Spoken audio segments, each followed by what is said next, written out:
City Ravi ಮೇಲಿನ ಹಲ್ಲೆ ಮಾಸುವ ಮುನ್ನವೇ ಮತ್ತೋರ್ವ ಬಿಜೆಪಿ ನಾಯಕನ ಮೇಲೆ ಅಟ್ಯಾಕ್ ನಡೆದಿದೆ. ಆರ್ಆರ್ ನಗರ ಶಾಸಕ ಮುನಿರತ್ನ ಮೇಲೆ ಮೊಟ್ಟೆ ಎಸೆಯಲಾಗಿದ್ದು, ಈಗ ಈ ಘಟನೆ ಹಲವು ಅನುಮಾನಗಳಿಗೂ ಕೂಡ ಕಾರಣವಾಗಿದೆ. ಹಾಗೆ ಘಟನೆಯನ್ನ ಬಿಜೆಪಿ ನಾಯಕರು ಬಲವಾಗಿ ಖಂಡಿಸ್ತಾ ಇದ್ದಾರೆ. ಈ ಕುರಿತ ಒಂದು ಡೀಟೇಲ್ ರಿಪೋರ್ಟ್ ಇಲ್ಲಿದೆ.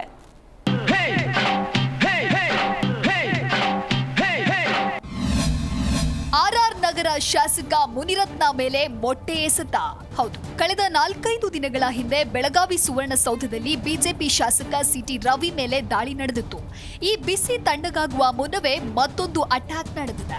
ರಾಜರಾಜೇಶ್ವರಿ ನಗರ ಕ್ಷೇತ್ರದ ಹಾಲಿ ಬಿಜೆಪಿ ಶಾಸಕ ಮುನಿರತ್ನ ಮೇಲೆ ಕಿಡಿಗೇಡಿಗಳು ಮೊಟ್ಟೆ ಎಸೆದಿದ್ದಾರೆ.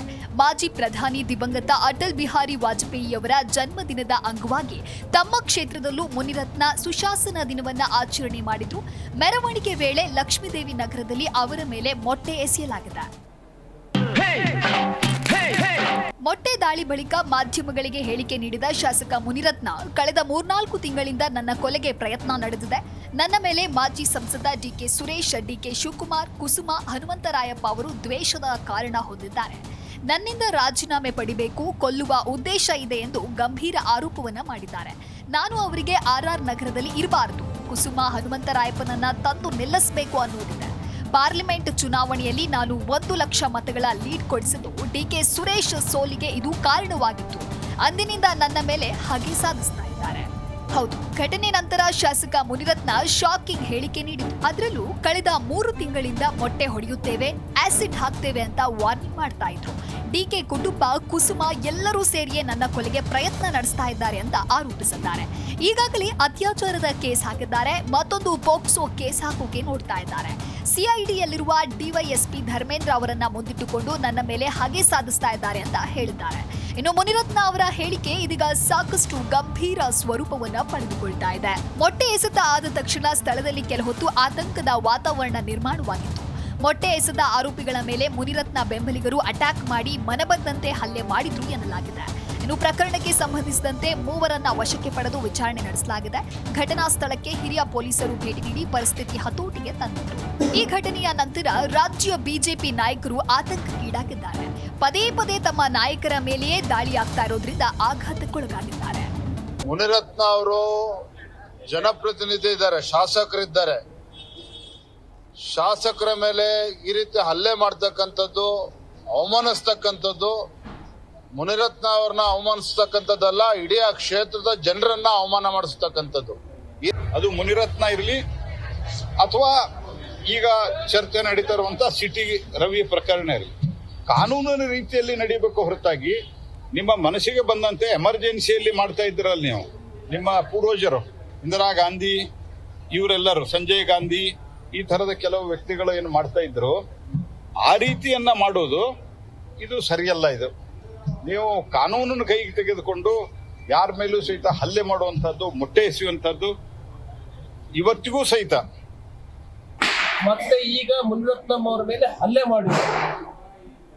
ಇವೆಲ್ಲವೂ ಏನ್ ತೋರಿಸ್ತಾ ಇದೆ ಅಂತ ಹೇಳಿದ್ರೆ, ಕರ್ನಾಟಕ ರಾಜ್ಯದಲ್ಲಿ ಸಿದ್ದರಾಮಯ್ಯ ಅವರ ಸರ್ಕಾರ ಹದಗೆಟ್ಟು ಹೈದರಾಬಾದ್ ಆಗಿದೆ ಅಂತೇಳಿ ಈ ಸಂದರ್ಭದಲ್ಲಿ ನಾನು ಹೇಳೋದಕ್ಕೆ ಬಯಸ್ತೇನೆ. ಮತ್ತು ಬರ್ತಕ್ಕಂಥ ದಿನಗಳಲ್ಲಿ ಈ ರೀತಿ ಘಟನೆಗಳನ್ನ ಸಂಭವಿಸಿದ್ರೆ ಬಹಳ ದೊಡ್ಡ ಹೋರಾಟವನ್ನು ನಾವು ಭಾರತೀಯ ಜನತಾ ಪಾರ್ಟಿ ಕಡೆಯಿಂದ ನಾವು ಮಾಡ್ತೇವೆ. ಮೊಟ್ಟೆ ಎಸೆತ ಘಟನೆ ನಂತರ ಕೆಸಿ ಜನರಲ್ ಆಸ್ಪತ್ರೆಗೆ ತೆರಳಿದ ಶಾಸಕ ಮುನಿರತ್ನ ಆರೋಗ್ಯ ತಪಾಸಣೆ ಮಾಡಿಕೊಂಡ್ರು. ಸ್ವತಃ ಬಿಜೆಪಿ ಸಂಸದ ಡಾಕ್ಟರ್ ಸಿಎನ್ ಮಂಜುನಾಥ್ ಅವರೇ ಮುನಿರತ್ನ ಅವರ ಆರೋಗ್ಯ ತಪಾಸಣೆಯನ್ನ ಮಾಡಿದ್ರು. ನೋಡಿದೆ, ನಾನು ಮಾತಾಡಿದೆ ಮತ್ತು ಪರೀಕ್ಷೆ ಕೂಡ ಮಾಡಿದೆ. ಅವರು ಏಕಾಏಕಿ ಇದ್ದಾಗೆ ನಮ್ಮ ತಲೆ ಹಿಂಭಾಗಕ್ಕೆ ಜೋರಾಗಿ ಪೆಟ್ಟು ಬೀಳ್ತು. ಆ ಸಂದರ್ಭದಲ್ಲಿ ಒಂಥರ ಉರಿ ಬಂತು ಅಂತ, ಅವ್ರ ಕೂದಲು ಕೂಡ ಬಂತು ಅಂತ. ಮುಖ್ಯವಾಗಿ ಅಂದರೆ ಆ ಮೊಟ್ಟೆ ಜೊತೆ ಇನ್ನೇನಾದರೂ ಒಂದು ಗಟ್ಟಿ ಪದಾರ್ಥ ಏನಾದರೂ ಗಟ್ಟಿಗೆ ಗೊತ್ತಿಲ್ಲ ಅದು. ಬಟ್ ಈಗ ಅವರು ಸ್ವಲ್ಪ ತಲೆ ಸುತ್ತು, ವಾಂತಿ ಬಂದಂಗೆ ಆಗುತ್ತೆ ಅಂತ ಹೇಳ್ತಾ ಇದ್ದಾರೆ. ಯಾವಾಗಲೂ ಅಷ್ಟೇ, ತಲೆಗೆ ಪೆಟ್ಟಿದ ಸಂದರ್ಭದಲ್ಲಿ ಈ ವಾಂತಿ ಬರಂಗಾಗೋ ಅಥವಾ ತಲೆ ಸುತ್ತು ಬಂದರೆ ಒಂದು CT ಸ್ಕ್ಯಾನ್ ಮಾಡಬೇಕಾಗುತ್ತೆ. ಏನಾದರೂ ಅಕಸ್ಮಾತು ಮೆದುಳು ಒಳಗಡೆ ಏನಾದರೂ ತೊಂದರೆ ಆಗಿದೆ. ಸೊ ಈಗ ನಾನು ಇಲ್ಲಿ ಫಿಸಿಷಿಯನ್ ಆದಂಥ ಡಾಕ್ಟರ್ ಮೋಹನ್ ಅವ್ರಿಗೂ ಮಾತಾಡಿದ್ದೀನಿ, ಒಂದು CT ಸ್ಕ್ಯಾನ್ ಮಾಡ್ತಾ ಇಲ್ಲ. ಮುನಿರತ್ನ ಅಟ್ಯಾಕ್ ಹಿಂದಿದ್ಯಾ ಕಾಂಗ್ರೆಸ್ ಕೈವಾಡ? ಪ್ರಚಾರಕ್ಕಾಗಿ ಮೊಟ್ಟೆ ಹೊಡೆಸಿಕೊಂಡ್ರ ಶಾಸಕರು? ಹೌದು, ಇನ್ನು ಮುನಿರತ್ನ ವಿರುದ್ಧ ಈಗಾಗಲೇ ಜಾತಿ ನಿಂದನೆ, ಅತ್ಯಾಚಾರದ ಆರೋಪ, HIV ಇಂಜೆಕ್ಟ್ ಮಾಡಿಸಿರುವ ಆರೋಪಗಳಿವೆ. ಜೈಲಿನಲ್ಲಿದ್ದು ಜಾಮೀನಿನ ಮೇಲೆ ಬಿಡುಗಡೆಯಾಗಿದ್ರು. ಆಗಲೂ ಕಾಂಗ್ರೆಸ್ನವರೇ ಕಾರಣ ಎಂದಿದ್ರು. ಇವತ್ತಿನ ಘಟನೆಯ ವೇಳೆ ಕಾಂಗ್ರೆಸ್ ಕಾರ್ಯಕರ್ತರೇ ಮಾಡಿರಬಹುದಾ ಅನ್ನುವಂತಹ ಅನುಮಾನಗಳಿವೆ. ಇನ್ನು ಇದರ ನಡುವೆ ಮುನಿರತ್ನ ಮೇಲೆ ಮೊಟ್ಟೆ ಎಸೆಯುವ ವೇಳೆ ಆಸಿಡ್ ದಾಳಿ ಎನ್ನುವಂತಹ ಮಾತುಗಳು ಕೂಡ ಕೇಳಿ ಬಂದಿವೆ. ಅದಾದ ತಕ್ಷಣವೇ ಮೊಟ್ಟೆ ಅವರ ತಲೆಯ ಮೇಲೆ ಬೀಳತ್ತೆ. ಈ ಬಗ್ಗೆ ಸಾರ್ವಜನಿಕ ವಲಯದಲ್ಲಿ ನಾನಾ ಚರ್ಚೆಗಳು ಶುರುವಾಗಿವೆ. ಪಬ್ಲಿಸಿಟಿಗಾಗಿ ಮುನಿರತ್ನನೇ ಇಂತಹ ಗಿಮಿಕ್ ಮಾಡಿರಬಹುದು ಅನ್ನೋ ಚರ್ಚೆಗಳು ಕೂಡ ಶುರುವಾಗಿದೆ. ಜೊತೆಗೆ ಕಾಂಗ್ರೆಸ್ನವರ ಮೇಲೆ ಗೂಬೆ ಕೂರಿಸೋಕೆ ಇಂತಹ ಸನ್ನಿವೇಶ ಸೃಷ್ಟಿ ಮಾಡಿದ್ರ ಅನ್ನೋದು ಕೂಡ ಇದೆ. ಯಾಕೆ ಅಂದ್ರೆ ಆಸಿಡ್ ದಾಳಿ ಅನ್ನೋ ಮಾತಿನ ನಂತರ ಸಡನ್ ಆಗಿ ಮೊಟ್ಟೆ ಎಸೆಯಲಾಗತ್ತೆ. ಹಾಗಾಗಿ ಪ್ರೀ ಪ್ಲಾನ್ ಏನಾದ್ರೂ ಮಾಡಲಾಗುತ್ತಾ ಅನ್ನೋ ಅನುಮಾನಗಳು ಕೂಡ ಇವೆ. ಏನೋ ಇದರ ಜೊತೆಗೆ ಮೆರವಣಿಗೆ ಬೇಡ ಅಂತ ಪೊಲೀಸರು ಹೇಳಿದ್ರು ಇವರು ಮೆರವಣಿಗೆಗೆ ಮುಂದಾಗ್ತಾರೆ. ಬಲವಂತವಾಗಿ ಮೆರವಣಿಗೆ ಮಾಡಿದ್ಯಾಕೆ? ಪ್ರೀ ಪ್ಲಾನ್ ನಂತೆ ಮೊಟ್ಟೆ ಎಸೆಯೋಕೆ ಜಾಗವನ್ನೇನಾದ್ರೂ ಫಿಕ್ಸ್ ಮಾಡಿಕೊಂಡಿದ್ರ ಅನ್ನೋ ಚರ್ಚೆಗಳು ನಡೆದಿವೆ. ಒಟ್ನಲ್ಲಿ ಸಿಟಿ ರವಿ ಬಳಿಕ ಶಾಸಕ ಮುನಿರತ್ನ ಮೇಲೆ ಮೊಟ್ಟೆ ದಾಳಿ ನಡೆದಿದೆ. ಇದು ಯೋಜಿತ ದಾಳಿನ ಅಥವಾ ಆಕ್ರೋಶಕ್ಕೆ ನಡೆದ ಪ್ರಕರಣನ ಅನ್ನೋದನ್ನ ಪೊಲೀಸ್ ತನಿಖೆಯಿಂದ ಪತ್ತೆ ಮಾಡಬೇಕಾಗಿದೆ. Political bureau, G Kannada news. G Kannada news ಈಗ ನಿಮ್ಮ ಮನೆಯಲ್ಲೇ ನೋಡಿ. ಎಲ್ಲ ಕೇಬಲ್ಗಳಲ್ಲಿ ಈಗ ಲಭ್ಯ.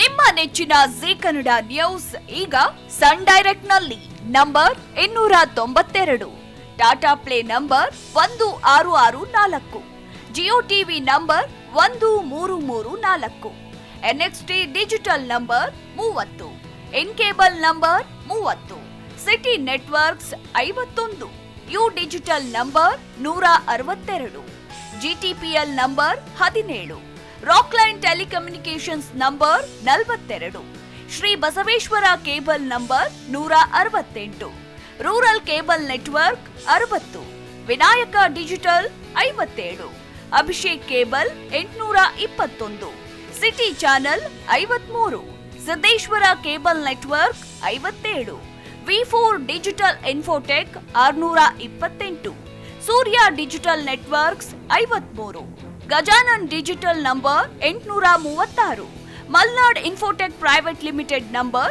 56, metro cast number 830, victory digital number 167ರಲ್ಲಿ ನೋಡಿ ಆನಂದಿಸಿ.